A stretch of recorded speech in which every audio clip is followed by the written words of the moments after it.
On September 30th, Canadians come together to observe a day of profound significance, Truth and Reconciliation Day.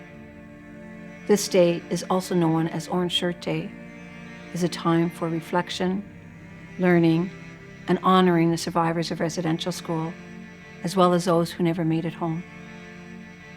A day to listen, reflect, and remember the painful legacy of residential schools in Canada. As leaders in Catholic education, we have the responsibility to ensure that the stories, the experiences, and the voices of Indigenous communities are not only heard, but honored in our curriculum and in our daily practices.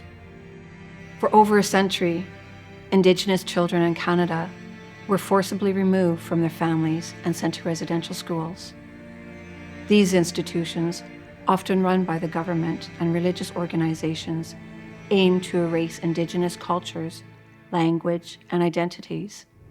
Many suffered emotional, physical, and cultural trauma. They were all told that their value and purpose in life was next to nothing. For some, the journey home was never complete. The impact of these schools has been devastating, causing deep scars that have been passed down through generations. Truth and Reconciliation Day is a time to honor those who endured this trauma, to remember those who did not survive, and to acknowledge the lasting impact on Indigenous communities across the country. You gotta be strong. You can't let that beat you down. I'm a proud person. Yeah, you can't let that experience define you. That experience in the residential schools, that's not who we are.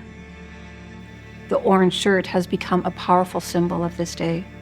It represents the experience of Phyllis Webstad, who at just 6 years old had her new orange shirt taken from her on her first day at residential school.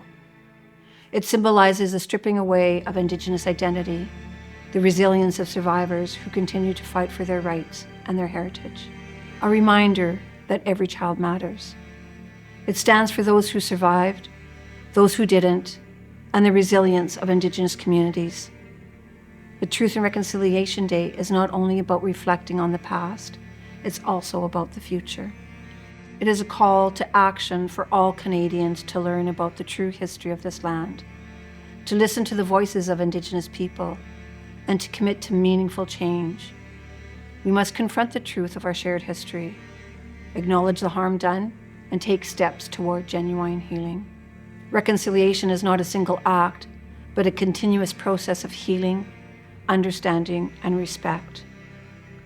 This day challenges us to confront uncomfortable truths, to honor the resilience of Indigenous people, and to work towards a future where every child is cherished, every culture is respected, and every voice is heard. I encourage all of us to take the opportunity to learn more, to listen deeply, and to think critically about how we can contribute to reconciliation. Reconciliation requires all of us. On September 30th, wear orange. Remember the past, commit to the future. Together we can build a Canada that truly honors the diversity and strength of its First Peoples.